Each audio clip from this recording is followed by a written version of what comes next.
Samantala, kumpiyansa ang Maynilad na hindi na mauulit ang krisis sa tubig noong 2019. Ito ay sa gitna ng banta ng El Nino sa bansa. Kaya naman patuloy ang paghikayat ng pamahalaan na magtipid sa pagkonsumo ng tubig. Si Clazel Pardilla sa detalye. Rise and shine, Clazel. Kung haba at titindi ang epekto ng El Nino, babala ng Department of Environment and Natural Resources, posibleng magkaroon ng malalang problema sa supply ng tubig. The amount of water that we have from Angat and from other sources will be good, no, for all our supply until around May or June of 2024. If the El Nino event, no, next year progresses, intensifies, or even extends further than June, then it will be a major problem for Metro Manila. Conservation will be an important strategy in the first and second quarter of 2024. In 2019, we had a water scarcity issue in Metro Manila. We want to prevent that. Sa ngayon, nasa 213 meters o above minimum ang level ng tubig sa Angat Dam. Ayon sa Metropolitan Water Works and Sewerage System, posibleng bumaba sa 180 meters o minimum operating level ang Angat Dam sa katapusan ng Hunyo. Sa ganitong level, maaring bawasan ang alokasyon ng tubig sa mga kabahayan.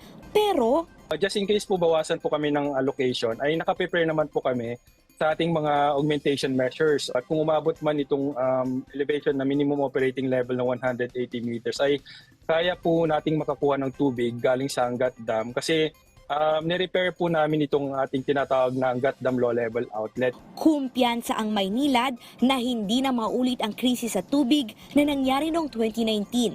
Bukod kasi sa Angat Dam, may inaasahang 280 million liters ng tubig ang Maynilad mula sa mga bagong treatment facility at nakumpuring tagas ng tubig na kayang makapagbigay ng supply sa 280,000 na mga kabahayan. Hindi pa namin nakikita na mangyayari yung water shortage na nangyari ng 2019 dahil nga po doon sa iba't ibang mga interventions o yung mga mitigating actions na nagawa na so far at ginagawa pa ng Maynilad. Papalo naman sa 395 million liters ng supply ng tubig ang inaasahan ng Manila Water mula sa mga water project nito at backwashing program o pagre-recycle ng patapong tubig.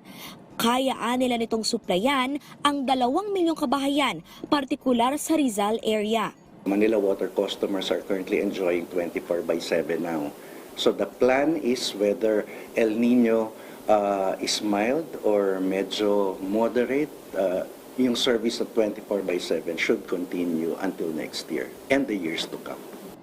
Hinihikayat ng 2 konsesyonaryo ang pagiging masinop sa paggamit sa tubig, gaya ng pagbabawas ng konsumo sa tubig o pagre-recycle nito. Binigyan din naman ng DNR ang kahalagahan ng pakikipagtulungan ng iba pang ahensya ng gobyerno at pribadong sektor. Yan ay para magkaroon ng karagdagang supply ng tubig. Nasa 135 potential water projects ang natukoy ng DENR. There has been an agreement with NIA, for example, that for certain water rights that are no longer being used or are used only seasonally, no, by NIA, those can actually be now used for municipal or domestic or industrial, even hydro resources. No? So, hydropower resources. So that kind of synergy is important. So the idea is to make use of surface water as opposed to drilling wells. Clazel Pardilla para sa Morning Show ng Bayan, Rise and Shine Pilipinas.